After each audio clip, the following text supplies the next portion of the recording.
नमस्कार दोस्तों, आज हम लोग पढ़ने जा रहे हैं ह्यूमन रेस्पिरेटरी सिस्टम, जिसको हिंदी में बोलते हैं मानव श्वसन तंत्र। मानव श्वसन तंत्र बोलते हैं। तो देखिए, हेडिंग है मानव श्वसन तंत्र। तो यानी दरअसल इसमें क्या बात करेंगे कि श्वसन तंत्र के ही बारे में हम लोग अध्ययन करेंगे। श्वसन तंत्र में जो भी ऑर्गन आते हैं उन ऑर्गन को पढ़ना पड़ेगा, है ना। तो चलिए स्टार्ट करते हैं। देखिए, आप पहले हमें ये बताइए कि श्वसन के दौरान हमें किस गैस की आवश्यकता पड़ती है, कौन से गैस की आवश्यकता पड़ती है। तो आप क्या बताओगे? O2 यानी ऑक्सीजन की आवश्यकता पड़ती है। ऑक्सीजन की आवश्यकता पड़ती है, सही है। लेकिन ये सही नहीं है ना, कि हम कौन सी गैस लेते हैं ये तो बाद में बात आती है। देखिए, हम कौन कौन सी गैस लेते हैं, तो हम सबसे पहले लेते हैं, हम एयर लेते हैं, हवा लेते हैं, जिसको हिंदी में हवा बोलते हैं। एक ग्रुप ऑफ गैसेस, है ना, गैसों का एक समूह। उसके बाद एयर लेते हैं, तो एयर कहाँ पे जाती है? नोज के पास जाती है, नोज के पास, नाक के पास जाती है। उसके बाद बताइए, जब नाक के पास एयर गई तो इसके नाक से कौन सी पाइप कनेक्ट होती है? तो विंड पाइप होती है। कौन सी पाइप होती है? विंड पाइप, जिसको बोलते हैं विंड पाइप, या इसका एक साइंस नेम है ट्रैकिया बोलते हैं। ट्रैकिया बोलते हैं, ट्रैकिया। इसको श्वसन नली आप लिख लेना, श्वसन नली। फिर इसके बाद एयर अब कहाँ जाएगी? तो लंग्स के पास जाती है। कहाँ जाती है? लंग्स के पास, जिसको फेफड़ा बोलते हैं। फेफड़े के पास जाती है। फेफड़े में क्या होता है भाई? ब्लड होता है, ब्लड होता है, रुधिर होता है, खून होता है ना। और इस रुधिर में क्या करेगी? O2 घुल जाती है, यानी ऑक्सीजन क्या होती है? घुल जाती है। जब यहाँ पे ऑक्सीजन क्या होती है? घुलती है। तो ऑक्सीजन क्या होती है? ब्लड के माध्यम से पूरे शरीर के सेल्स तक पहुँचती है, यानी कोशिकाओं तक पहुँचती है। फिर से देखिए, यदि कोई पूछेगा कि हम कौन सी गैस लेते हैं, तो हम O2 नहीं बताएंगे, कभी नहीं O2 बताएंगे। हमें जिस चीज़ की रिक्वायरमेंट होती है, फेफड़े के किस चीज़ की रिक्वायरमेंट होती है? O2 की रिक्वायरमेंट होती है। बाकी और भी गैस क्या होता है? आउट हो जाता है। आप एक बार देख लो, फिर से मैं बता दे रहा हूँ। सबसे पहले हम हवा लेते हैं। हवा कहाँ पे आती है? नोज के पास आती है, नाक के पास। नाक से जो एक पाइप कनेक्ट होती है, जिसको बोलते हैं विंड पाइप या ट्रैकिया बोलते हैं। इसको श्वास नली बोलते हैं। यहाँ तक हुआ। उसके बाद देखिए, जो श्वास नली है या ट्रैकिया है, ये कनेक्ट होती है लंग से, होती है लंग से, होती है फेफड़े से, होती है। फेफड़े में क्या होता है? ब्लड होता है, रुधिर होता है।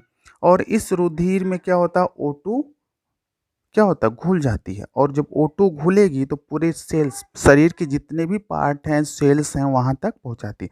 अब देखिए, लंग्स को कौन सी गैस की रिक्वायरमेंट होती है, किसकी आवश्यकता होती है? O2 की। O2 क्या होता है? इन होता है, यहाँ पर इन होता है ना। और बाकी जितने भी गैस होती हैं, यहाँ से क्या हो जाती हैं? आउट हो जाती हैं। बाकी जितने भी गैसें होती हैं, वो क्या होती हैं? आउट हो जाती हैं। यानी यहाँ जब भी कोई पूछे कि हम कौन सी गैस लेते हैं, तो आप डायरेक्ट नहीं बताएंगे कि हम ऑक्सीजन लेते हैं। हम ऑक्सीजन नहीं लेते हैं, हम हवा लेते हैं। यानी एक ग्रुप ऑफ गैसेस, गैसों का एक समूह लेते हैं। तो हमारे अंदर जब आती है, तो हमारे ऑर्गन को जिस गैस की आवश्यकता होती है, उसको क्या करती है? रखती है। बाकी जितनी भी गैसें होती हैं, वो क्या कर देती हैं? आउट कर देती हैं। यहाँ तक क्लियर हुआ? अब देखिए, शरीर में क्या है? ग्लूकोज है, ग्लूकोज है ना, ग्लूकोज, जिसका फार्मूला है C6H12, C6H12O6 प्लस। यहाँ पर क्या होगा? O2 मिलेगा। O2 क्या है? मिलेगा। O2 जब मिलेगा, ऑक्सीजन मिलेगा, तो देखो क्या होगा। जब इस ग्लूकोज के साथ CO2 मिलेगा, है ना, तो अब इसका ब्रेक डाउन होगा, ये टूटेगा, तो CO2 में टूटेगा, प्लस H2O बनता है, प्लस ATP, ATP बनता है। O2 क्या है? O2 की हमें आवश्यकता नहीं है, सॉरी, CO2 की आवश्यकता नहीं है, तो ये क्या हो जाएगा? आउट हो जाएगा बाहर, क्योंकि हमें कार्बन डाइऑक्साइड नहीं चाहिए। H2O क्या है? वाटर है। तो इसकी रिक्वायरमेंट होती है शरीर में पानी की भी आवश्यकता होती है ना, तो ये रहेगा। और एटीपी, एटीपी आप समझिए, शरीर में जो ऊर्जा संचित रहती है वो एटीपी के फॉर्म में होती है। किसके फॉर्म में होती है? एटीपी के फॉर्म में होती है। शरीर में ऊर्जा संचित किसके फॉर्म में होती है? एटीपी के फॉर्म में होती है, जिसका पूरा नाम होता है एडिनोसिन ट्राइफॉस्फेट। एडिनोसिन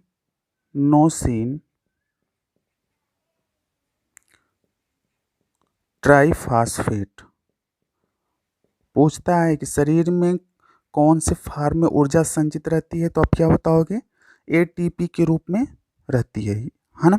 अब देखो, यदि ये ऊर्जा कहाँ पे होती है संचित, है ना, तो एक माइटोकॉन्ड्रिया होता है शरीर में, है ना, माइटोकॉन्ड्रिया। माइटोकॉन्ड्रिया,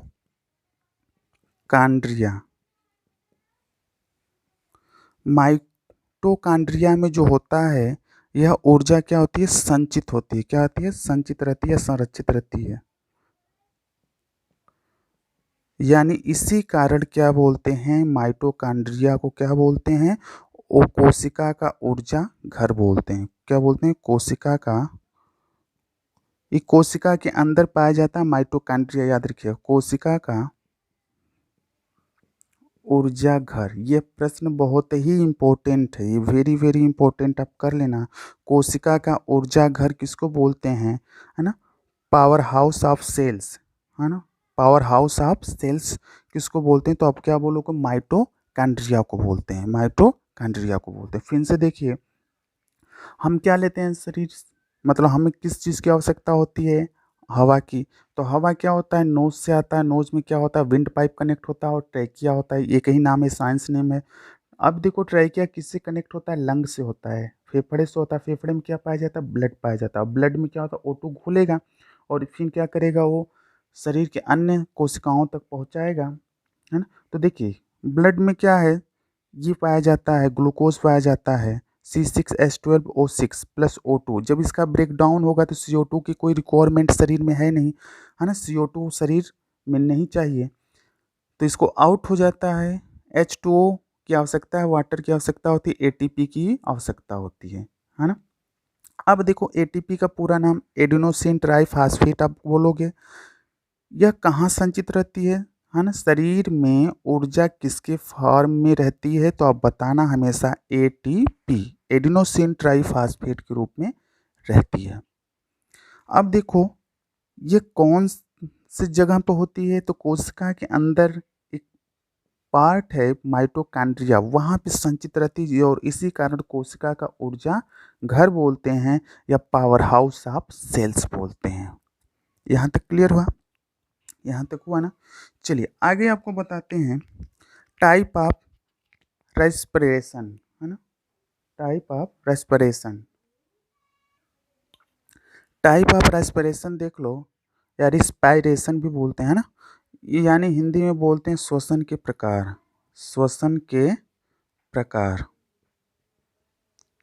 तो देखो, श्वसन के प्रकार दो टाइप के होते हैं। एक तो होता है ऑक्सीजन की उपस्थिति में, और एक होता है ऑक्सीजन की अनुपस्थिति में, है ना। इसको दो भाग में कर लेंगे। एक होता है एरोबिक रिस्पायरेशन, एरोबिक रिस्पायरेशन, और दूसरा होता है एन एरोबिक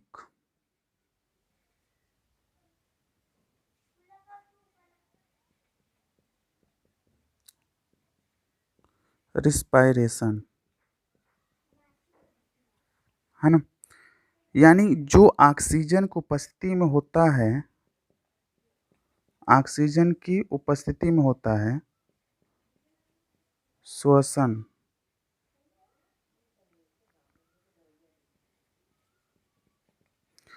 उसको एरोबिक बोलते हैं। यानी ये ऑक्सीजन की उपस्थिति में होगा, और जो ऑक्सीजन के अनुपस्थिति में होता है उसको एनएरोबिक रिस्पायरेशन बोलते हैं, यानी अनाक्सी श्वसन बोलते हैं, अनाक्सी श्वसन बोलते हैं। देखिए, कोई भी पूछे है ना, रेस्पायरेशन कितने टाइप में होता है, तो आप क्या बताओगे? 2 टाइप में होता है, एरोबिक और एनएरोबिक। एक को बोलते हैं ऑक्सीशोषण और अनऑक्सीशोषण, ऑक्सीजन की उपस्थिति में, और एक क्या होता है, ऑक्सीजन की अनुपस्थिति में। हो गया, यानी ऑक्सीजन के प्रेजेंस में और ऑक्सीजन के अब्सेंस में होता है। चलिए आगे देखते हैं। चलिए तो ये देख लेते हैं ऑक्सीजन की उपस्थिति में क्या है। हमने अब पर क्या पढ़ा, C6H12O6 + O2 का जब ब्रेक डाउन होता है तो CO2 बनता है, H2O बनता है, और हमने बताया कि ATP बनता है, यही बनता है ना। अब देखिए इसमें आपको याद रखना है, प्रश्न यहीं से बनता है कि जो ऑक्सीजन की उपस्थिति में शोषण करते हैं उनमें ATP में अणुओं की संख्या कितनी होती है। तो यहाँ पर जो अणु होंगे है ना, वो कितने होंगे, 38 अणु होते हैं, 38 अणु होते हैं। ये इंपॉर्टेंट, ये ग्लूकोज है ना, इसको लिख लेना आप, ग्लूकोज। उदाहरण आप देख लो, उदाहरण एग्जाम्पल आप देख सकते हो, कौन कौन से ऑक्सीजन को उपस्थिति में करते हैं। तो पहला बताओगे मानव श्वसन, जो मानव है वो ऑक्सीजन की उपस्थिति में करता है ना, मानव श्वसन हो गया। जानवर करते हैं, जानवर भी तो ऑक्सीजन की उपस्थिति में करते हैं। सरीसृप करते हैं, सरीसृप करते हैं यानी रेंगने वाले। इन सब में क्या होता है, ऑक्सीजन की उपस्थिति में यह शोषण करते हैं। यहाँ तक क्लियर है। आगे देखते हैं कि जो ऑक्सीजन को उपस्थिति में शोषण नहीं करते हैं, है ना, उसके बारे में क्या है। यहाँ पर देखिए, इसके बारे में यहाँ पर देखिए C6H12O6, और यहाँ पर क्या है कि O2 तो रहेगा नहीं, O2 नहीं रहता है। तो अब देखो इसमें क्या होता है, कोई भी हो सकता है, एथनोइक एसिड हो सकता है ना, ethanoic acid, ethanoic acid, ethanoic acid हो सकता है, या आपका क्या हो सकता है, लैक्टिक एसिड हो सकता है,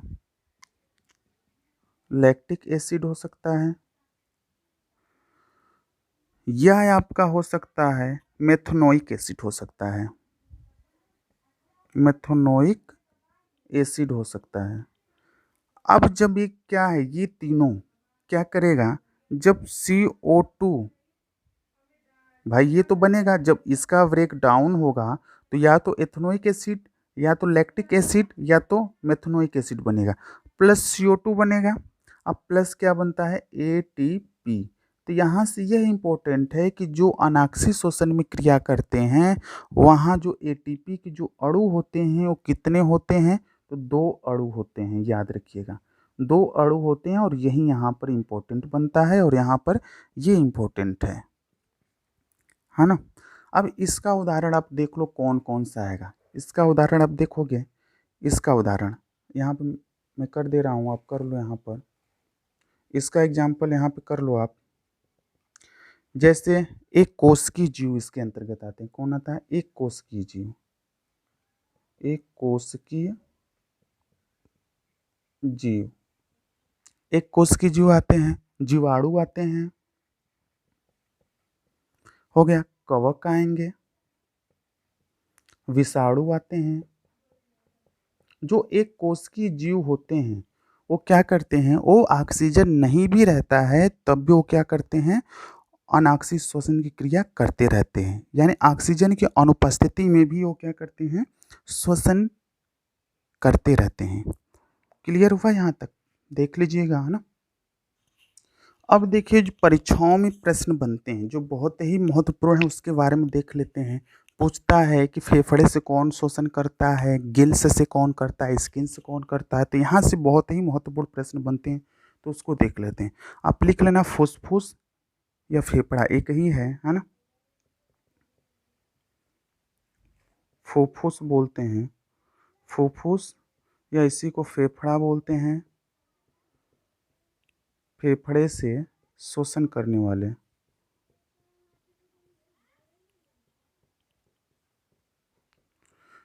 देखिए फुसफुस या फेफड़े से श्वसन करने वाले कौन होते हैं?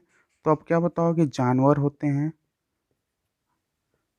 मानव होता है, छिपकली होती है ना? मेढक होता है। हाँ, मेढक के बारे में आप ध्यान रखना कि ये फेफड़े से श्वसन तब करता है जब ये धरती पर रहता है ना? जब धरती पर हो, जब धरती पर हो, ये याद रखिएगा। उसके बाद गिल्स यानी गलफड़ा से कौन कौन श्वसन करता है? गिल्स से देख लो, जिसको हिंदी में लिख लेना गलफड़ा। गलफड़े से कौन कौन श्वसन करता है? तो आप क्या बताओगे? मछलियाँ। मछलियाँ जो हैं, है ना, जिसको फिश बोलते हो, ये क्या करती हैं? गिल्स से श्वसन करती हैं। स्किन से कौन करता है? जिसको त्वचा बोलते हो, त्वचा से देखो मेढक। मेढक, मैंने एक चीज़ बोला कि मेढक यहाँ पर है, धरती पर है ऊपर, तो क्या करता है? फेफड़े से श्वसन करेगा। अब जब मेढक पानी में है तब किससे करेगा? त्वचा से करेगा। केचुआ, केचुआ अर्थवर्म बोलते हैं जिसको, केचुआ, है ना? केचुआ कर लेना। देखो केचुआ से एक बहुत ही बढ़िया प्रश्न आता है कि इसको किसान का दोस्त बोलते हैं। किसान का दोस्त बोलते हैं। प्रश्न बहुत इम्पोर्टेंट है ना? किसान का दोस्त को किसको बोलते हैं? तो आप क्या बताओगे? केचुए को बोलते हैं। आगे देखो स्टोमेटा। स्टोमेटा, स्टोमेटा जिसको वातरंध्र बोलते हैं। वातरंध्र किसको बोल, मतलब वातरंध्र से कौन करता है? तो पत्तियों में होता है। यह कहाँ होता है? पत्तियों में होता है। पत्तियों में, या पत्तियों में होता है, इसको कर लेना। आगे देखो श्वास नली से, है ना, ट्रैकियल ट्यूब। ट्रैकियल ट्यूब ये इंपॉर्टेंट है ना? श्वास नली से, श्वास नली से, श्वास नली से कौन करता है? तो आप कीड़े मकोड़े काकरोच, कीड़े मकोड़े काकरोच, काकरोच, है ना, ये कर लेंगे आप। पूछता है, काकरोच इंपॉर्टेंट है ना, इसमें खुला ब्लड आता है जाता है ना। यहाँ तक आप कर लेना। ट्रैकियल ट्यूब में क्या होता है? कीड़े मकोड़े काकरोच, ये श्वसन इससे करते हैं। अब देखो जनरल बॉडी सरफेस यानी शरीर के सतह से कौन करते हैं? बॉडी सरफेस से कौन करता है?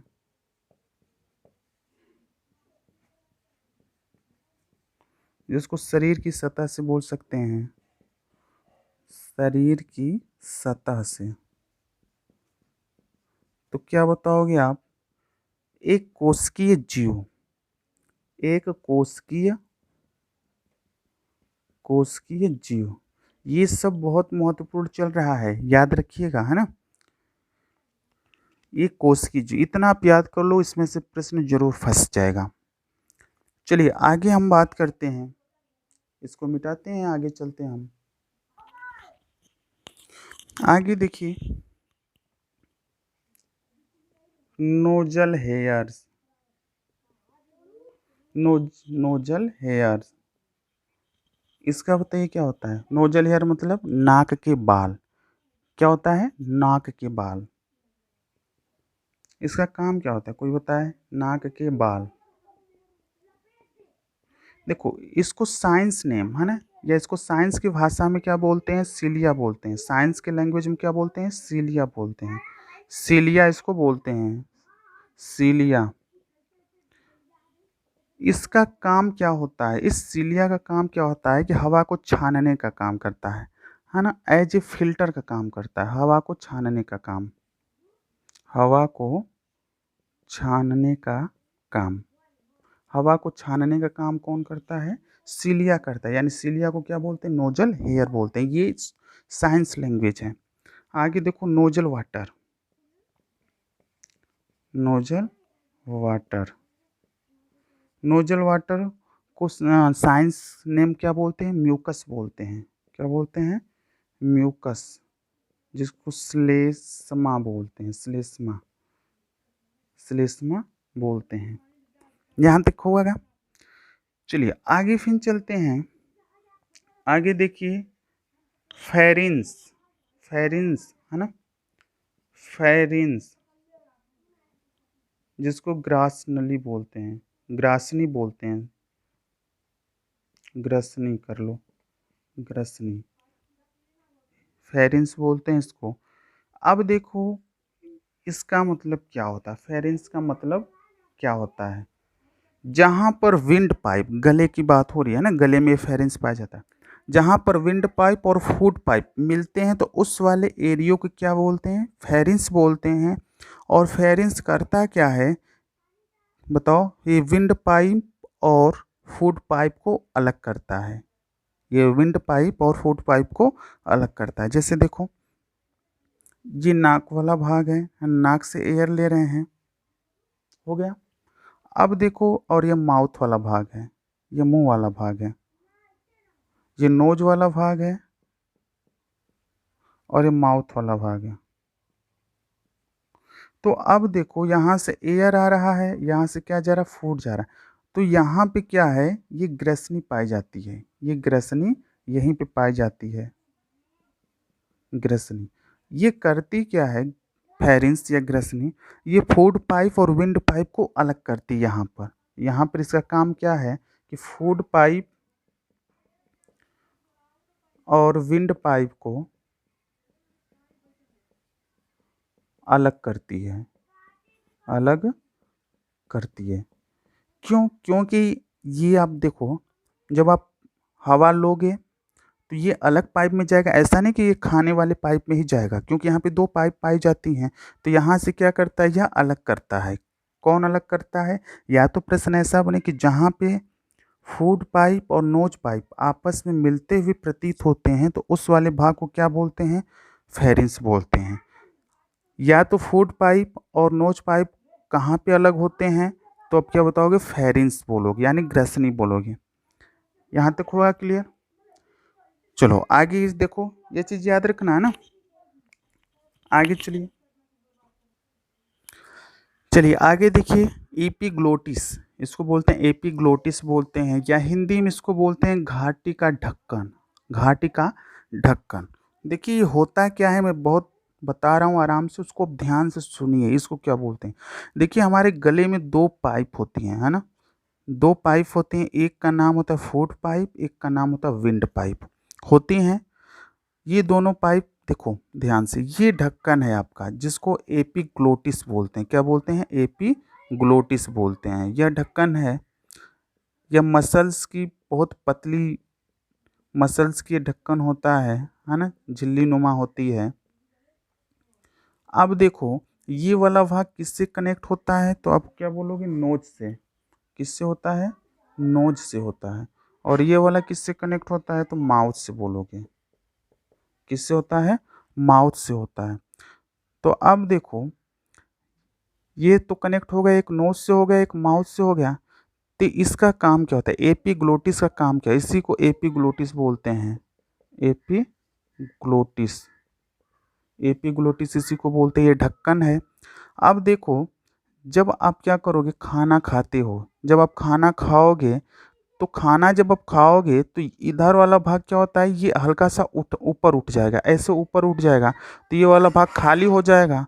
तो इसमें क्या आपका भोजन चला जाएगा, और ये वाला भाग जो होता है नोच का, ये जो विंड पाइप का होता है, इसको ढक लेता है, क्योंकि इसमें कोई फूड का पार्ट न चला जाए, यानी भोजन का कोई भी पार्ट इसमें न जाए।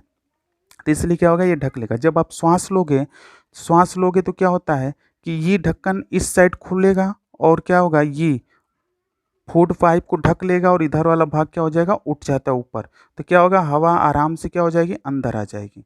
तो इसका काम होता है, यदि आप खाना खाते हो तो इधर वाला भाग उठ जाएगा, नोज वाला बंद हो जाएगा, या विंड पाइप वाला बंद हो जाएगा। जब आप एयर लेते हो, हवा लेते हो, तो क्या होता है, ये वाला भाग खुल जाएगा और ये वाला भाग बंद हो जाएगा। यही काम है, एपिग्लोटिस का काम होता है। एपिग्लोटिस का यही काम होता है। अब देखो ये विंड पाइप कहाँ पे जाके कनेक्ट होती है, तो अब लंग्स में होती है, फेफड़े में होती है, आगे बताएंगे। और माउथ से जो आप भी कोई भोजन करते हो तो ये कहाँ पर जाता है, तो ये पेट में जाता है। कहाँ जाता है, पेट में, या तो स्टोमक में बोलते हैं। यहाँ से इसको आप समझ ले। ये जो ढक्कन है ये एज स्विच का काम करता है। क्या करता है, स्विच का काम करता है। जब आप खाना खाते हो तो ये वाला खुल जाएगा, ये बंद हो जाएगा। जब हवा लोगे तो ये खुल जाएगा, या बंद होगा। एज स्विच का काम करता है। चलिए अगला हेडिंग कर लीजिएगा, विंड पाइप या ट्रेकिया। चलिए विंड पाइप या ट्रेकिया के बारे में समझ लेते हैं। अब थोड़ा चित्र बना लीजिएगा, है ना, तभी अच्छे से समझ में आएगा। सिर्फ विंड पाइप, इसके साथ अब फूड पाइप को नहीं इंक्लूड करना है, सिर्फ विंड पाइप। देखिए यह विंड पाइप है, यह क्या है, विंड पाइप है, विंड पाइप है। तो देखिए विंड पाइप में एक संरचना पाई जाती है, एक संरचना पाई जाती है जिसको हम क्या बोलते हैं, कार्टिलेज बोलते हैं। कार्टिलेज भी बोलते हैं, इसमें लेरिंग्स भी आता है, फेरिंग्स तो पढ़ ही चुके हैं, ग्लोटिस भी आता है। तो अब पहले संरचना बना लो। देखो ये ऐसे संरचना पाई जाती है।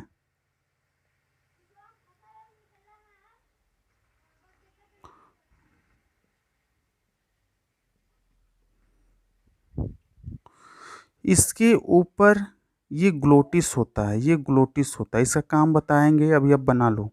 ये ग्लोटिस है, ये इसको ग्लोटिस बोलते हैं, ग्लोटिस। हिंदी में भी वही नाम, ग्लोटिस, ग्लोटिस इसको बोलते हैं। आगे देखो, इस वाले भाग को हम क्या बोलते हैं, तो इसको लेरिंग्स बोलते हैं। क्या बोलते हैं, लेरिंग्स, लेरिंग्स बोलते हैं, लेरिंग्स हो गया।